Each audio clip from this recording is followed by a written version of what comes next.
Thank you so much for joining us tonight. Right, I think I'm going to begin. I think that's everybody. So welcome. Thank you for joining us this evening. It's a real pleasure to have you with us. We've got a fantastic guest, a real honor to have her with us here to talk a little bit about Israeli television and movies, which is becoming hugely popular worldwide. So before we do that, a few housekeeping matters. I would like everybody to ensure that their screens are muted. We will have a wonderful talk by Maya Biton, and thereafter you can ask us some questions. The questions you ask, please post in your chat box. There is a link at the top which you can post questions throughout, and we will try and get to most or all of your questions. Tonight has been brought to you by the Zionist Federation in the UK. I am Paul Charney, I'm chairman of the Zionist Federation. Alongside us, our partners are the WZO, World Zionist Organization in the UK. And of course, we have the Department for Diaspora Affairs in Israel of the WZO, led by the able Gusti Yeshua Braverman. I'm going to talk a little bit about our special guest tonight. For those of you that don't know, Maya is the content distribution manager at Yes Studios. Yes Studios is very popular in Israel, for those of you that know it, managing the international distribution arm of Yes, which, as we know, leads Israel in content.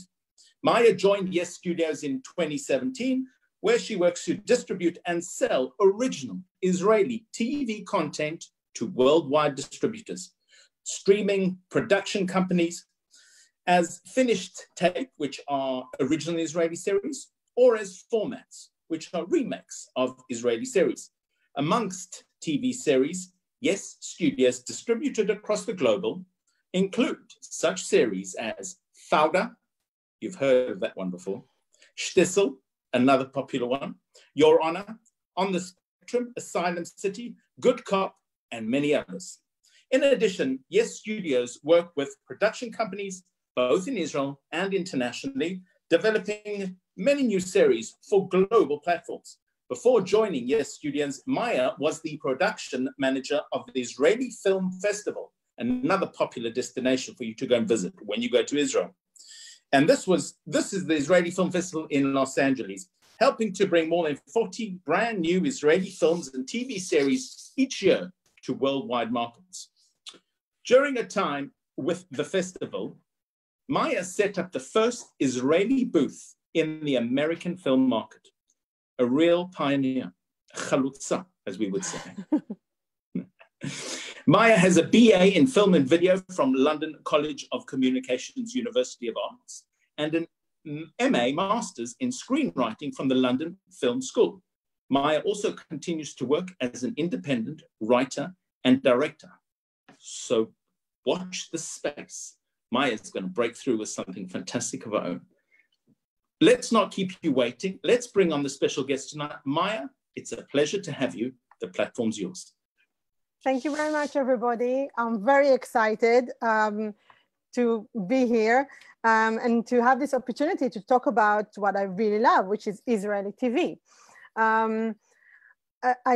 I talk a lot about Israeli TV and also cinema, but I think today I'm only going to focus on television because if we want to talk about cinema as well, I think we need another week. So we'll start with that. A little bit about myself. First of all, I had the most amazing introduction, Paul.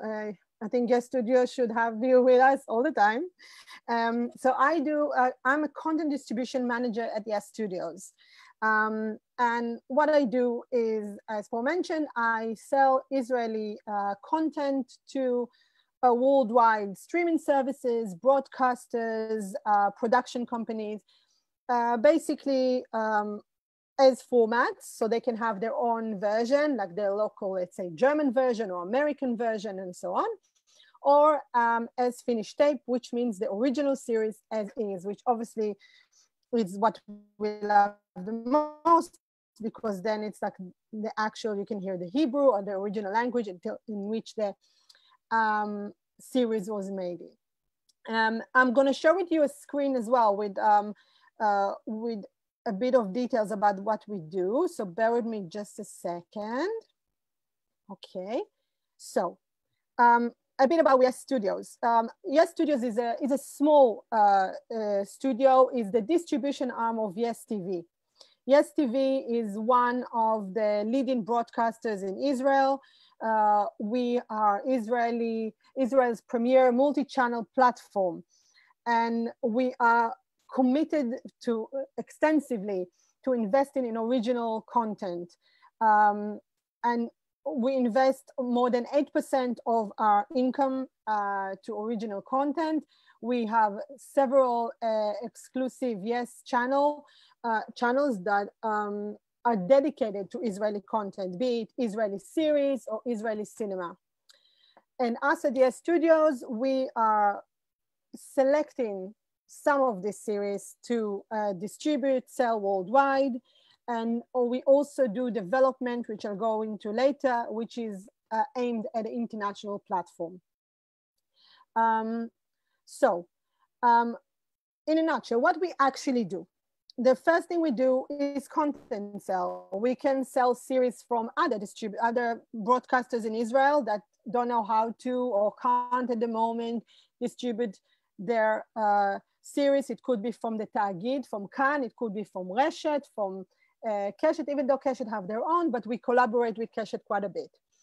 When I say distribution, we mean, as I said, formats where everybody can have their local version of the Israeli series, finished tape, which means the series as is, and we also try to bring as many television series to festivals as possible, because that's the best way to get to a wide audience. We can have festivals in Seoul, which we won with several series. I'll go into that later. We had series in Australia, in Peru, in Uruguay, in Brazil. So we are committed to all festivals worldwide. What else we do? We do development and production. We try to get an original IP, original ideas and create co-productions with production companies and broadcasters worldwide. This helps also to collaborate between Israeli creators and the countries, whichever co-production we have, the country's local creators. And of course, this is based for wonderful cultural relationship between the countries. And obviously we want to make good television as well.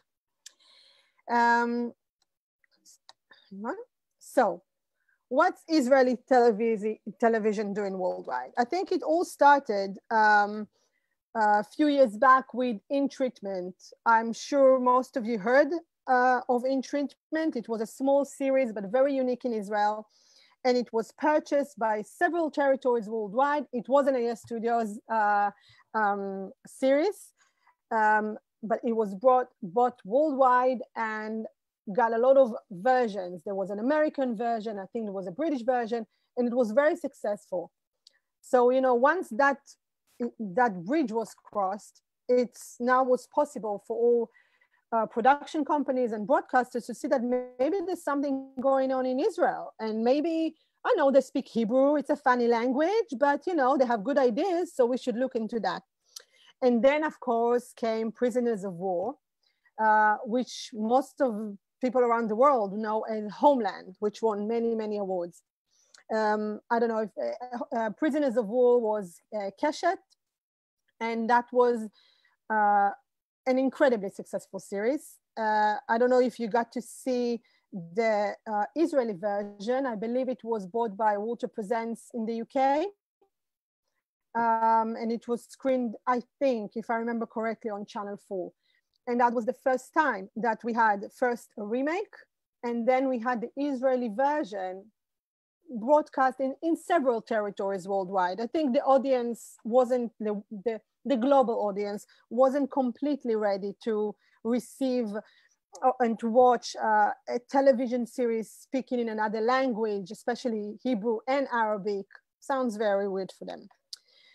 And, but again, another bridge was crossed, and the production companies and the broadcasters were now open to, you know, different languages, different ideas. And then came the famous Fauda.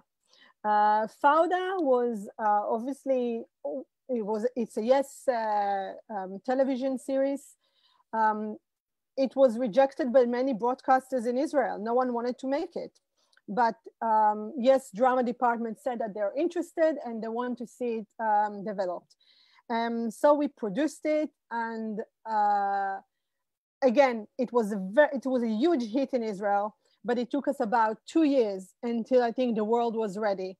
And once we sold it to Netflix, it just boomed. It created like an effect, maybe perhaps on a smaller scale, but the same as Papa de Cassel, if you know, Money Heist, it's called on Netflix. So it was incredibly popular. And I think it was the first series on Netflix that spoke Hebrew. They didn't make their own version. They bought it as is.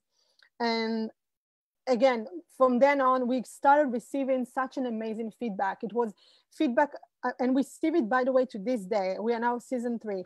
We get feedback from Argentina, from Mexico, from United States, from the UK, from Spain, from Australia. And it's just wonderful to see how people from different countries, they're not necessarily Jewish or they're not Palestinians, they don't have a complete understanding of our conflict here, but they found it innovative, and they found it in a way that they connect to it, and they found the story intriguing, which is the basic for everything. If you have a good story, you've got good TV. And you know, again, once it's another bridge, another thing that we crossed. Once that happened, we had Shtisel. I know Shtisel is very popular. I've got some good news. We are starting shooting season 3 this week. You know, COVID-19 providing. So hopefully everything goes well. And again, I think Shtisel was very unique. It was a unique story. It was a unique story in Israel as well. And I think the same as Fauda, it was unique in Israel as well. And it was first aimed to the Israeli audience. Shtisel was aimed to the Israeli audience. Fauda was aimed to the Israeli audience. And because it was so genuine and because it aimed to the local audience first, the reception of it was absolutely wonderful by both, let's say for Fauda, it was both Palestinians and Israelis. And for Shtisel, it was both like the secular and non-secular communities, which is a big deal here in Israel, as many of you probably know.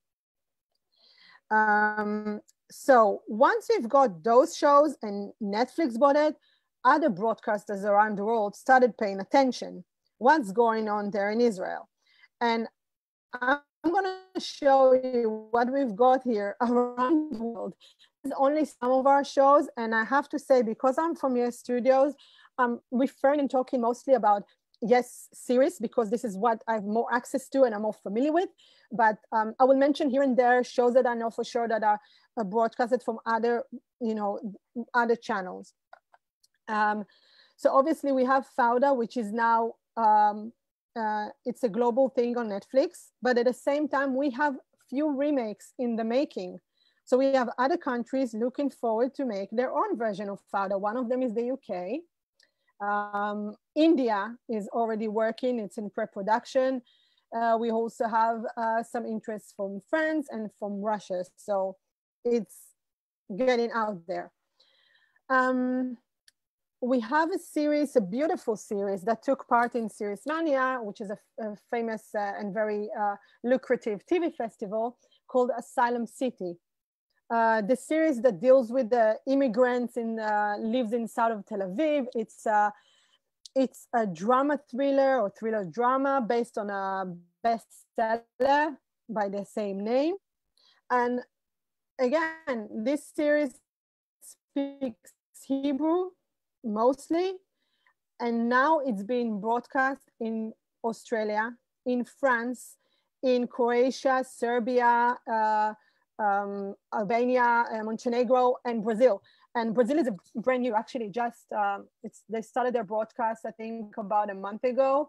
And we received this today from the actors, messages like, what's going on in Brazil? I receive a lot of messages from Brazilians that they've seen the show and they love it. So again, this is very exciting. I'll show you soon maybe a bit about, about the series, so you get a taste of it. Your Honor, for example, another winner of the 2017 Serimania. It was the first Israeli series to win a big international television festival. The series is now broadcast in so many countries, including Brazil, also a big hit, Sweden,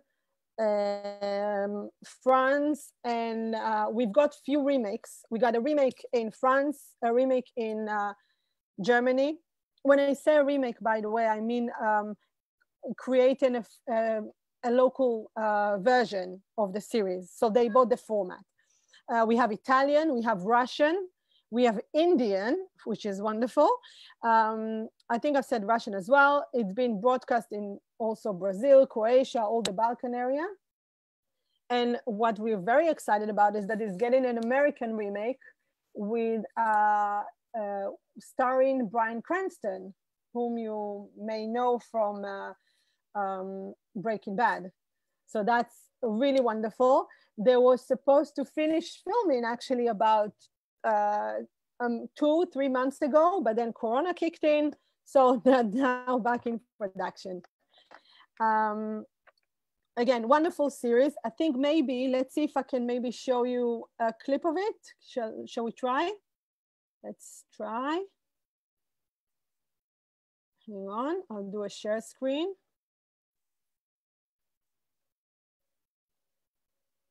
Sorry, just a second. I'm gonna share my screen with you and then we can do that.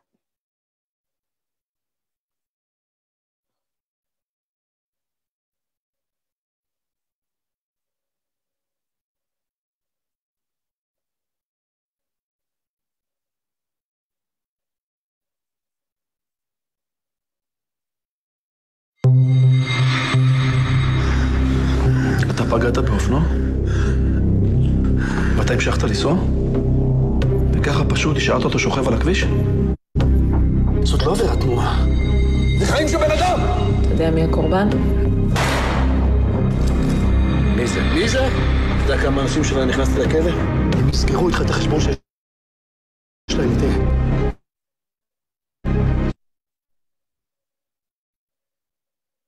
Okay, let's go back to the main one. Sorry, that was just a taste. Again, I can't show you right now the American version, even though they have a bit of a, they already produced a teaser, but it is coming up towards the end of the year, hopefully. Again, I'm going to continue a little bit faster, but another series that I'm going to talk a little bit more about later is On the Spectrum. It's one of the most unique series we've got. It deals with 3 adults on the autistic spectrum that are living together, sharing a flat. This series also won Serimania 2018. I'll give you a heads up. We won 3 years in a row. And that series is now being bought for an American version by Amazon and a French version. And the Israeli version will be available soon on worldwide platform, which we'll talk about probably soon about that. More shows we've got worldwide you might have seen, apart from Shtisel, of course, was The Good Cop, also on Netflix, also got an American version on Netflix, and the Israeli version is broadcast on Netflix as well. Mama's Angel, available in the UK, in Australia, in United States, some children's TV, and we also have a development called The Devil Next Door, which I'll get into later. So again, this is just a taste of the series we've got. Again, we sell it everywhere as much as possible, but we also take part in festivals. And the festival exposure is part of what helps bringing this TV series out there, because all the broadcasters, all the producers, all the important people are attending these festivals. And when they see this series and when they see it win, they want it. The list of series here is just a sample of what we've had, mostly with 2019, but I've mentioned also Your Honor on the Spectrum and Just for Today, that was from last year. What's unique, for example, about On the Spectrum, that it was the first Israeli series to win the Seoul Drama Awards. This is the Koreans. This is a Korean Asian territory. They have very little knowledge of Hebrew or Israeli culture, and they absolutely fell in love with the series.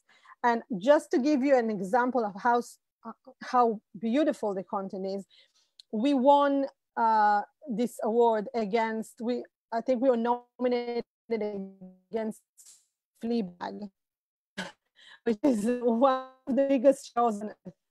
So that was quite an honor. And this is actually a few of our creators receiving an award. We are very proud of them. Again, Israeli television gets worldwide coverage. We are being talked about in Variety, talked about in Rolling Stones, in Deadline. This coverage gives us the input that we need in the industry, and that means that people are listening to what we have to say, and they're paying attention what we create here in Israel. This attention is important, but it's not just because we did few good shows. There's a reason for it. So what basically makes the Israeli television unique? And again, I'm focusing a lot on Yes TV, but I think other broadcasters can relate as well. We have a very strong DNA to our content. We don't have a lot of budget, so we have to be very creative. Our content is grounded in the here and now. We talk about things that matters to us. If it's religion, if it's politics, if it's personal struggles, they are all personal stories. They belong to us. Authentic voice. Authentic voice is, everybody likes to use the word authenticity, but here in Israel, the creators take it seriously. We create shows that by writers, by directors that have a voice. They have something to say, and we are here to listen. And through their voice, through their unique point of view or individual and authentic point of view, we get to see intricate worlds that otherwise probably wouldn't have exposed to. Take, for example, On the Spectrum.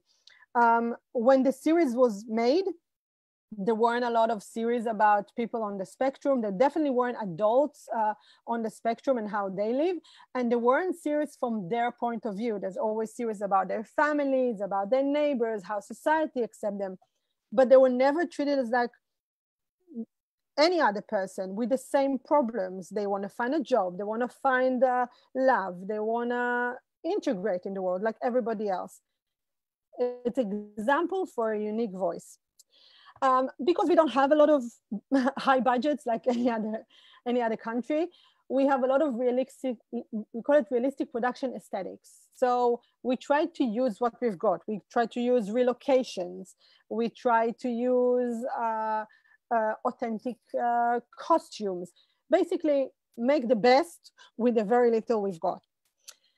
But again, everything depends on passionate storytelling. If you are true to what you have to say and you're not trying to please everybody, you're trying to write a real story, it will hit. It will always reach out and touch audiences. So basically, what we want to do, in order to produce things, we want to make great television for ourselves. That's our motto.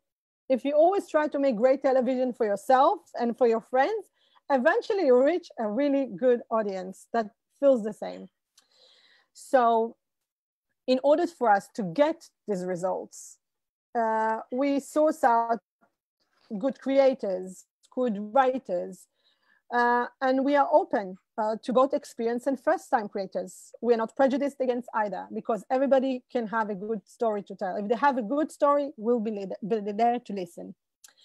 Again, we're looking for individuality. personal stories, original voices, as I said before.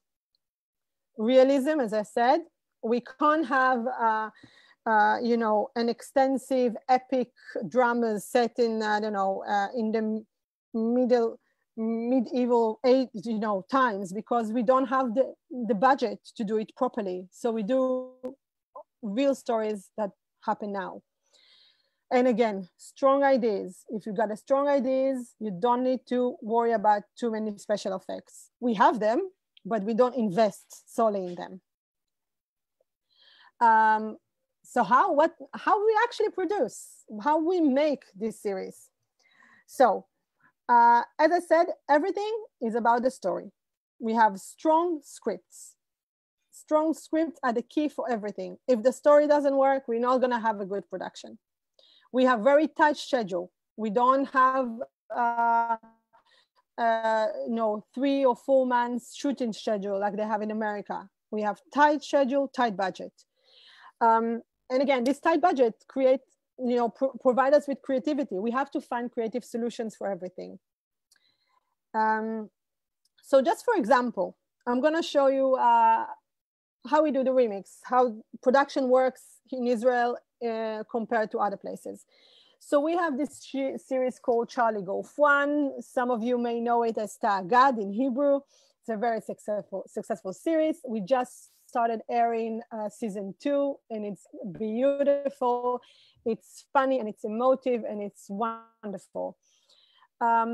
So as you can see, we have 40 episodes for the first season and for the second one as well. We basically have an average of 1.6 days per episode. And the budget for the season 2, which was more expensive, is like $106,000 per episode. And we had one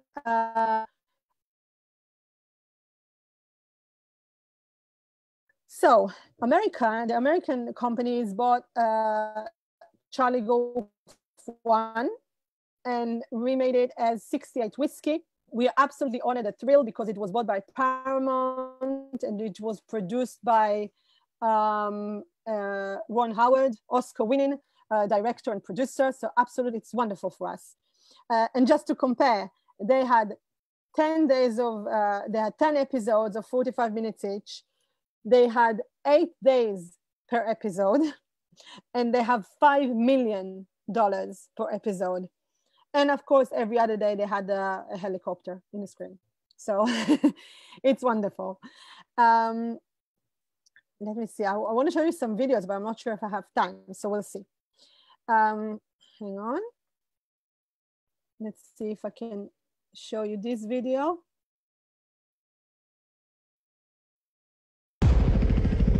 From the network that brought you Yellowstone.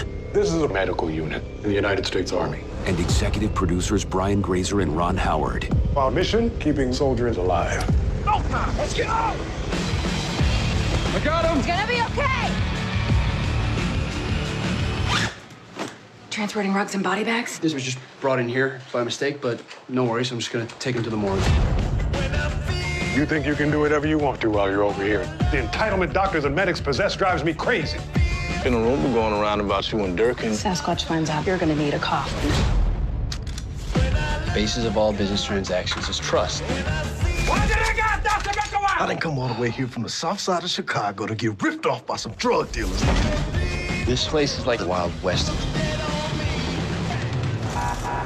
Identify yourself. Private Anthony Petruccelli? That's not my goat. Why can't we have movie night like every other base? What? You're so far over your head, you have no idea. Again, it's just a trailer of the American version, but hang on.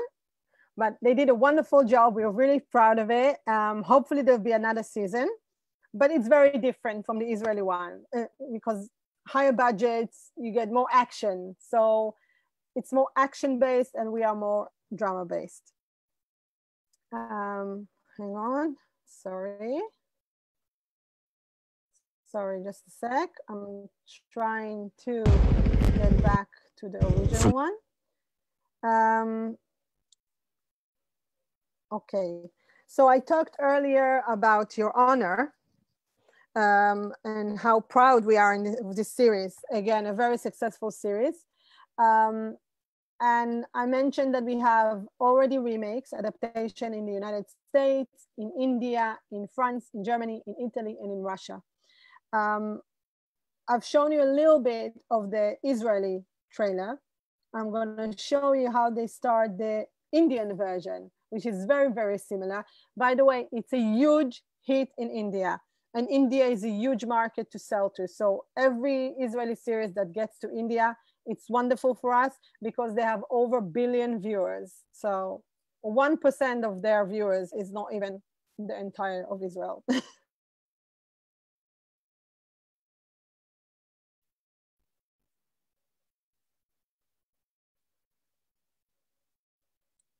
No, it won't show. Okay. Oh, yes, finally. One.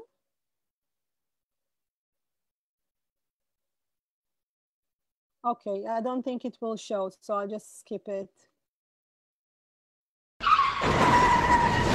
Yeah. मेरी गाड़ी चोरी हो गई है जी। तुम्हारी गाड़ी से टकरा के एक घायल आदमी सड़क पे पड़ा था और तुम उसे वहां मरता छोड़ के चले आए। वो गाड़ी देख रहे हो, उसे गायब करना है। गाड़ी मिल चुकी है पुलिस वालों को। एक्सीडेंट के रगड़ से जो पेंट उतरा ना मोटरसाइकिल पे, उसका रंग आपकी गाड़ी के रंग से मैच कर रहा है। जो गाड़ी चोरी हुई है, उस गाड़ी का एक मोटरसाइकिल से एक्सीडेंट हुआ। एक्सीडेंट में जो घायल लड़का है, वो एक बहुत बड़े गैंगस्टर का बेटा है। वो 18 साल के बच्चे को फंसा रहे हैं। अगर तुम्हारा बेटा किसी हत्यारे को ठोक के भागा होता तो तुम क्या उसे पुलिस के हवाले कर देते? जज खुद क्राइम करेगा तो उसे कौन जज करेगा?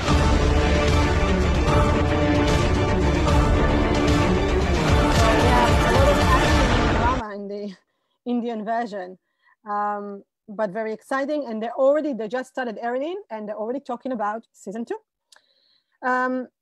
As I mentioned before, we not only develop original content in Israel, we also try to develop content with Israeli creators aimed at international market. And one of Yes's most interesting development of recent years is The Devil Next Door, as you probably may know as Netflix original.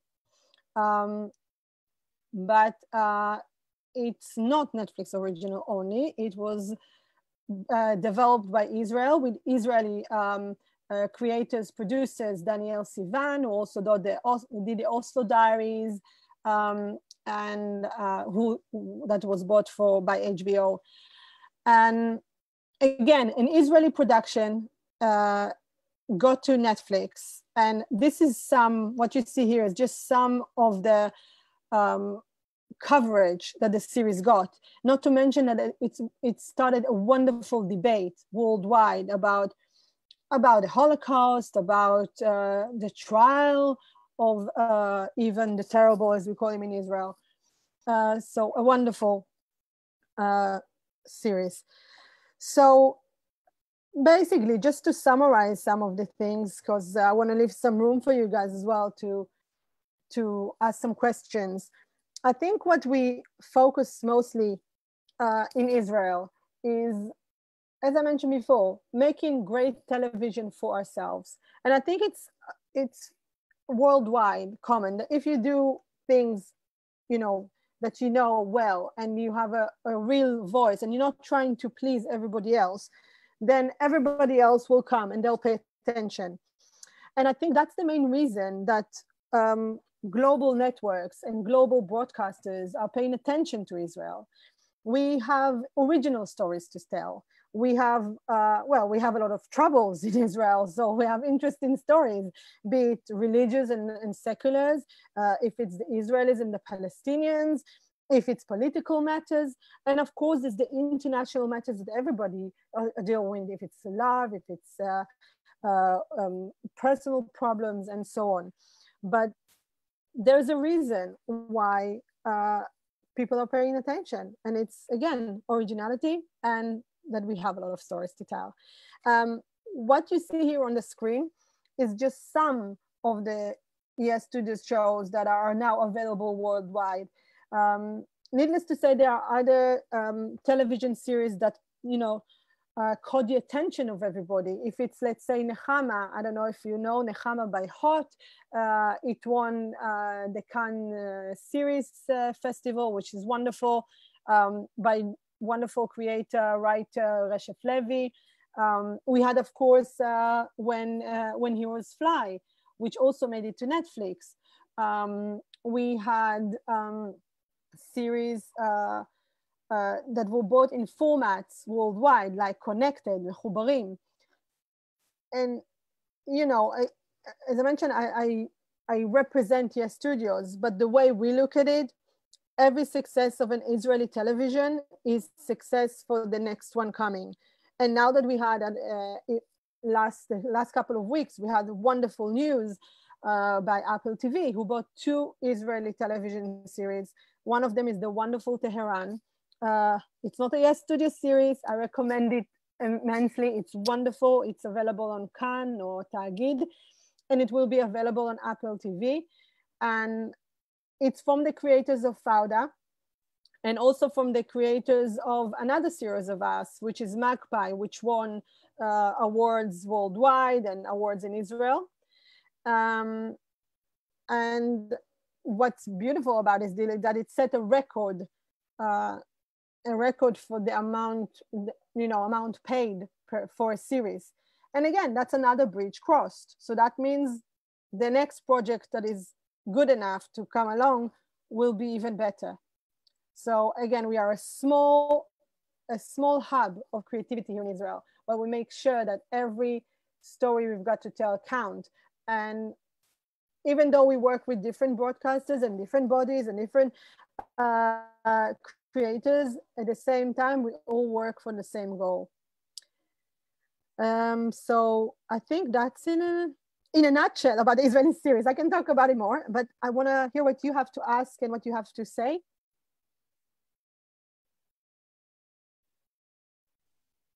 Maya, that's fantastic. We could listen for another 2 hours and watch clips, and it would be just simply fascinating.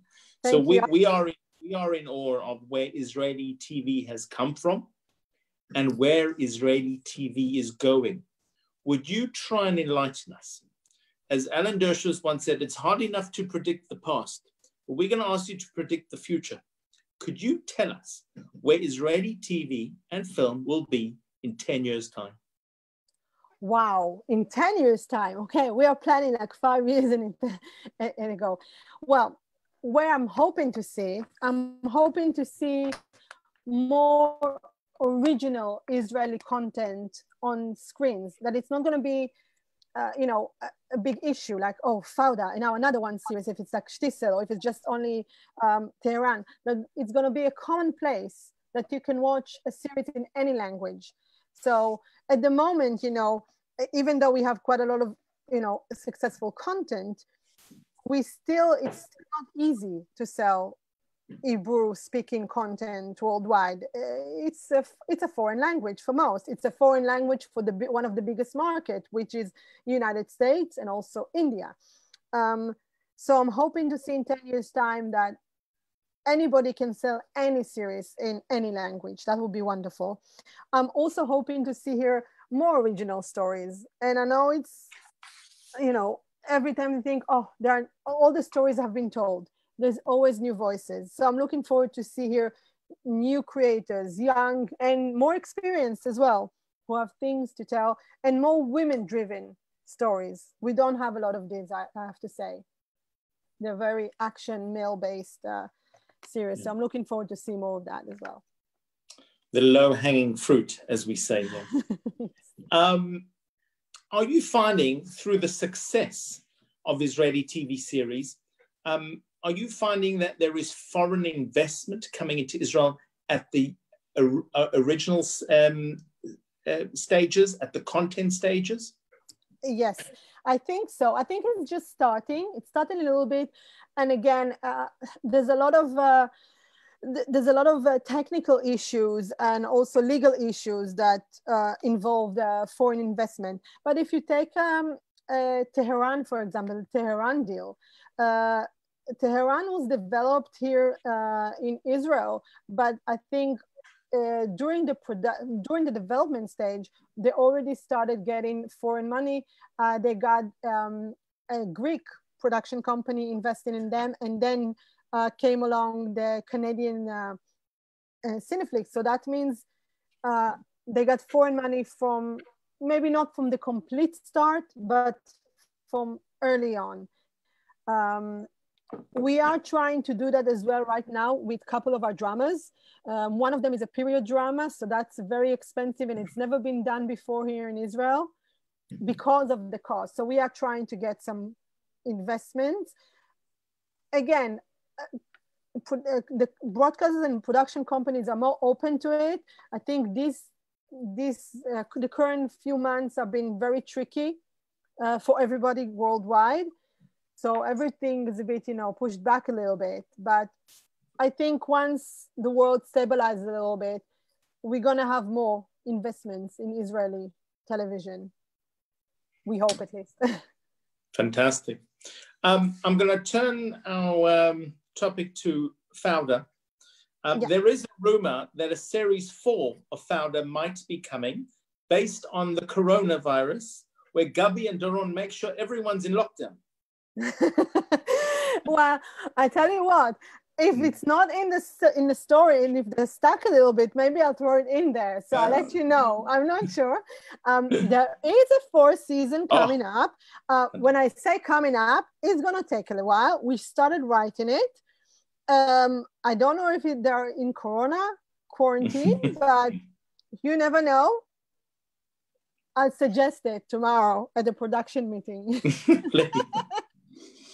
How is, specifically Fauda and other Israeli series received by the Arab countries and Arabs in general? Yes, so I'll speak specifically about Fauda because Fauda is very intense and it involves the conflict. What's most important, I think, for us was that how the Israeli Arabs and the Palestinians here will receive it. And we were absolutely thrilled that they absolutely received it with open arms, because I think it was the first time that they've seen a series that, the bad guys are not always the bad guys, and they're not always the bad guys, and the Israelis are not really completely the good guys. There's a mix of everything. So it's very, the characters are very intricate. They're not flat. They have good sides and they have bad sides like everybody else. So it was received wonderfully here by the Arab community. And obviously the fact, again, that we used original Hebrew and Arabic language, and we used, we had Arab actors and we had Israeli actors working together, that helped a lot. And I think what made us really, we were surprised and excited all at once that when we launched season 3 on Netflix, it was on the top 10 of most Arab countries. That means Lebanon, Jordan, Saudi Arabia. And we don't take it for granted. This is amazing that they have the access to Israeli series and they watch it and they love it. And we receive we have over 30,000 followers on the Fauda Instagram and another 30 something on the Fauda Facebook. And we receive messages every day worldwide. And many of them are also from Arab countries, and they send love. They send love from Turkey, and they send love from Egypt and from Lebanon. And, we are in a state of war in Lebanon. This is, it's a cold war, but we're not in peace with them. It's wonderful.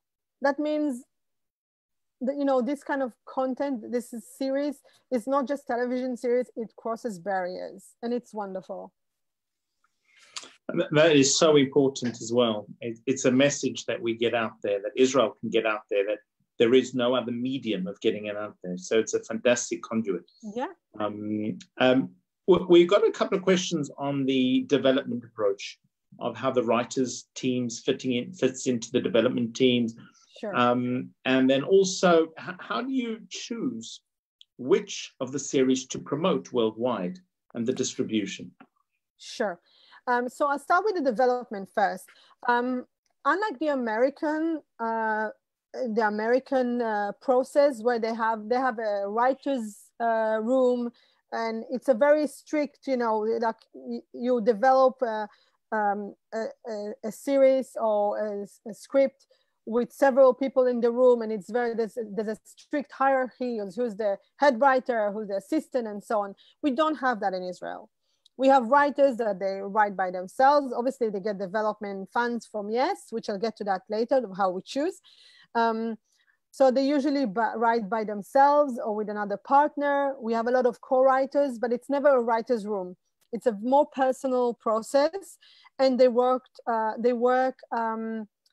very closely with the head of drama at Yes, Ganit Atias Gigi, who gives them notes, who goes with them hand by hand with every stage. We read scripts, we give notes, we give comments, and we give a lot of room as well for them to express themselves. Yes, we produce, we put the funds for the series and for the development, but we want to get, we want to hear them. We're not here to dictate anything, but we're very involved. How do we choose? First of all, how do we choose what to develop? That's to do with the head of drama at Yes. She has an insane experience, and she has her, hand on the pulse. And if she sees something that she relates to, she will choose it. Now, how do we, as Yes Studios, decide what to distribute forward? Again,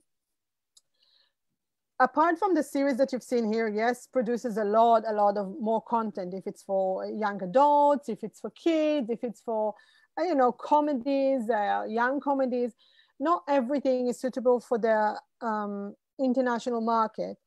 We have to see if we think about it a lot. We test it as well. We want to see if the story resonates outside the borders of the Israeli culture or Israel as a country. If the international element to it is not necessarily of how it's filmed or the production value, but the story.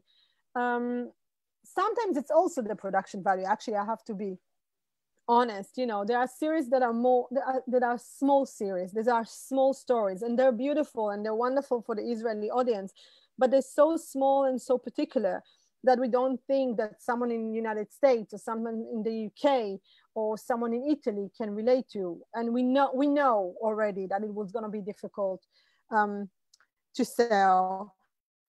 And, and also some of it is like taking chances, on the spectrum. When it was developed by Yes, again, no one wanted to develop this series. It was a big risk from Yes, making a small series about 3 autistic adults living together.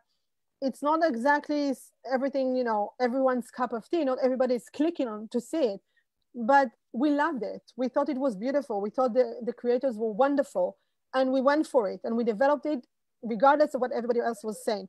And when we saw it as Yes Studios, we thought it was beautiful. We thought it's cinematic, and we thought we should share it with the world.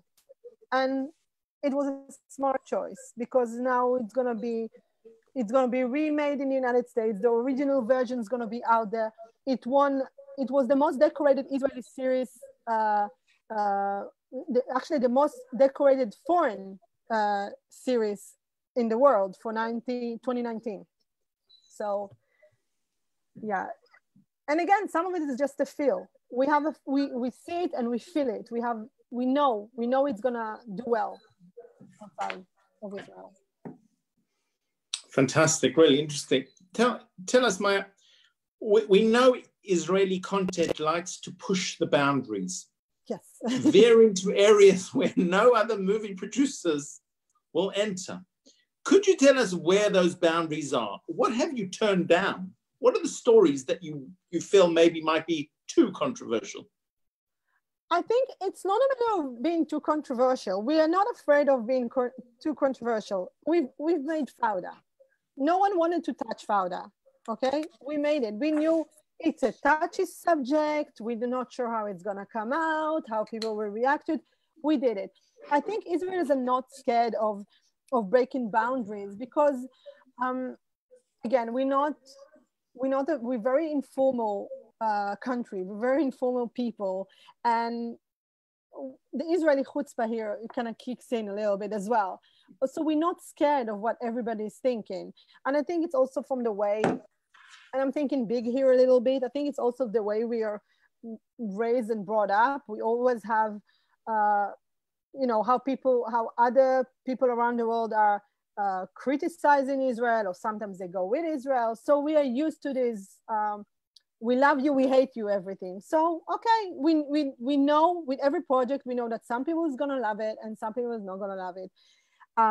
What are the boundaries? I'm not sure. I think we've never said no to something that we thought was too controversial. I think we only said no to things that we felt that not very genuine, or we felt that we didn't like the story flow so much or something like that, but never because we thought it was gonna upset somebody. If we think it comes from a good place, obviously we're not gonna do something that is blatantly racist, or, you know, or something of that sort. We're not gonna do that. That's not gonna go. But if it's something genuine, even if we know it's gonna upset some, you know, some places, or it's gonna create a bit of roar, it's okay. I have a question from somebody who wants to know. This is a question from Ruth, who wants to know that she's seen the Israeli film industry grow from small seeds, from lemon popsicle types of films, as she says, to a fantastic, flourishing film origination today, and phenomenal size and popularity. Could you tell us, if you're able, what you think the catalyst, what the one thing that made the change, that helped break the glass ceiling to get to Israeli film to what it is today? Do you think you can pinpoint that? I think so, yes. As you mentioned earlier, I worked as the production manager of the Israel Film Festival in Los Angeles for a few years, and I have a background in cinema. I come from cinema, not from television. Right. So I think the tipping point was basically when we started having an actual industry. I think somewhere in the late 90s, early 2000, there was a law passed in the Israeli Knesset, in our parliament, that dedicates a certain amount of funds to creating original Israeli cinema. Before that, we didn't have that. So, you know, production companies scrapped for funds here and there, and you could make maybe at best 5 Israeli films a year, at best. That's like a really good year. Once we had a specific film fund set to make Israeli films, like a certain number of Israeli films every year, we started to have an industry. And when you have an industry and you have a lot of films being produced, then you have a lot of films to choose from. And obviously, the more you have, the more chances you've got to go out there, to be at festivals, to be selected, to be screened in the best festivals in the world. And when I joined the Israeli Film Festival in Los Angeles, I joined it, and it's 28th year. Before that, the festival director, Maya Biton, who is also the drummer of Israeli famous band חברת, when he started the festival, he had 5 films at the festival. We always joke, he had 5 films in a dream, okay? And then in 20-something years, he started to get more films. When I got to the festival, I had the pleasure of choosing 40 films a year. That means there were films that didn't get in. And that's incredible. I know it's short films and it's not 40 features, but we had features, we had documentaries, we had a couple of TV series, because back then it wasn't really a thing to have TV series at festivals. And we had shorts, and yes, we brought 40 films each year to an American audience. We had over 20,000 audience in Los Angeles. And I think that's just incredible. That's, again, if you've got the funds and you've got money and you've got the country supporting arts and culture, then you're going to have a productive community, and you're going to have results. So tell us, how have Israeli films and TV done at the Emmys and the Oscars? And when are we going to win the big ones? Oh, I don't know. I'm hoping to be the one to bring the Oscars, actually. I'm working on that. But how we've done at the Emmys? We've been better at the Emmys, actually.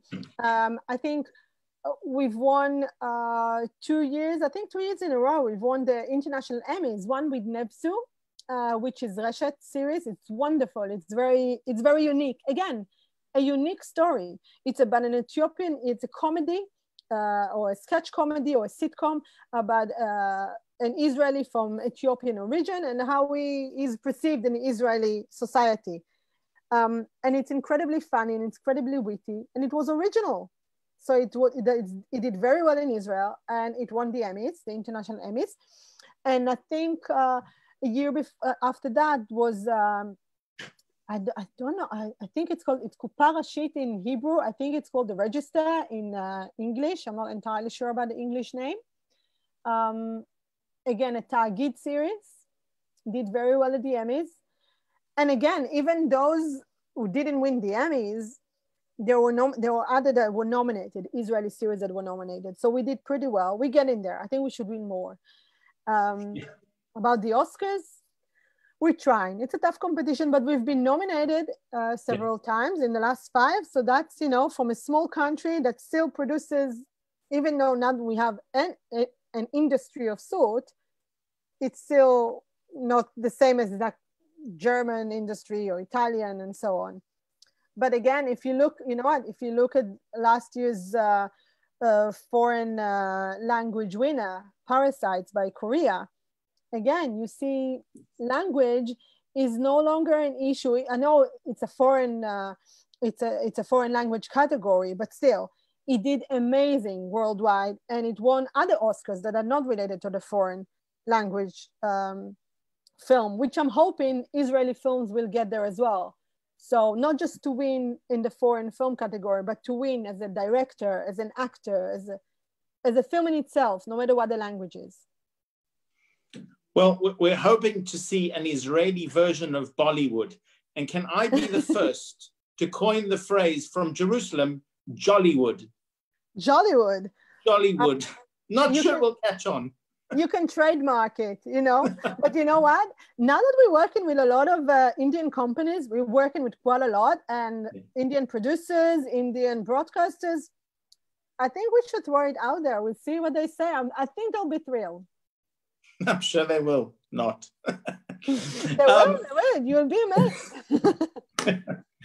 Maya, it's been fantastic. And you've really enlightened us into an area where we're only seeing as customers, as viewers from the outside.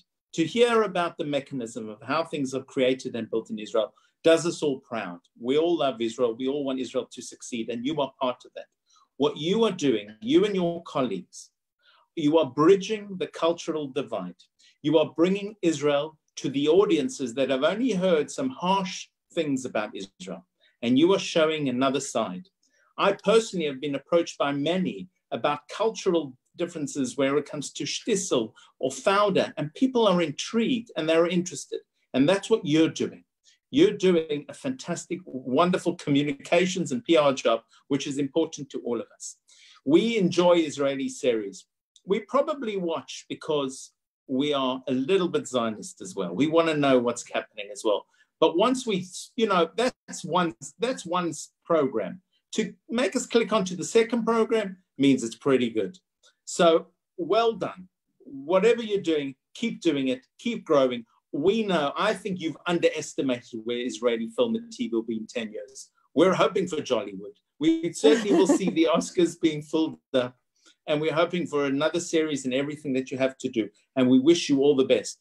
I'd like to just say a little bit of, firstly, a thank you to Maya. Thank you very much. For all of your time that you've given. I also want to thank a few other people. Again, the Zionist Federation and the WZO UK for making this happening. I want to thank our partners at the WZO, at the Department for Diaspora Affairs, led by Gusti Yeshua Braverman. I also want to talk a little bit about some future events. Please log on. We do these series in order to bring you something different about Israel. So on the 19th of July, at 1 p.m. UK time, we have a virtual tour of Ben Gurion's desert home. And this will be with the professional guide, Esther Suisa. That's on the 19th of July. We also have on the 5th of August, celebrating Tu B'Av. We call it Tu B'Love.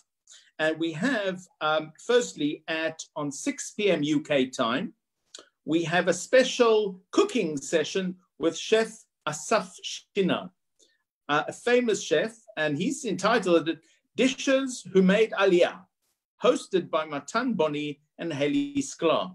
That's on the 5th of August at 6 p.m. On the 5th of August at 7 p.m., so you stay tuned, you can continue watching, we have world-famous Israeli singer Noah Achidom Nini and Gildo for a private, intimate musical performance. So those are for you for your diaries to have a look, and please keep in contact. You have our email address. Hopefully you can log on and make sure that you keep in touch with all of our sessions. But never mind those sessions. Let's talk about how fantastic tonight was. We really hope you enjoyed. We had the wonderful Maya Biton, who presented everything there is to know about Israeli film and TV. And hopefully, Maya, you will come. Next time you'll come to see us. And we will present an audience that you can show all the movies and all the clips for a longer period. Oh, yes. And we can ask you all the questions that those that never got to ask you. So thank you for your time. Keep safe, keep well, keep successful. Thank you. It's been an absolute honor, and I had the best time. And yes, I would love to talk more about Israeli television and show as much as possible. And click on the second episode. I hope you're all going to click on the second one. Wonderful. Thank you so much. And thank you to the audience. Join us again. Bye. Thanks and bye-bye.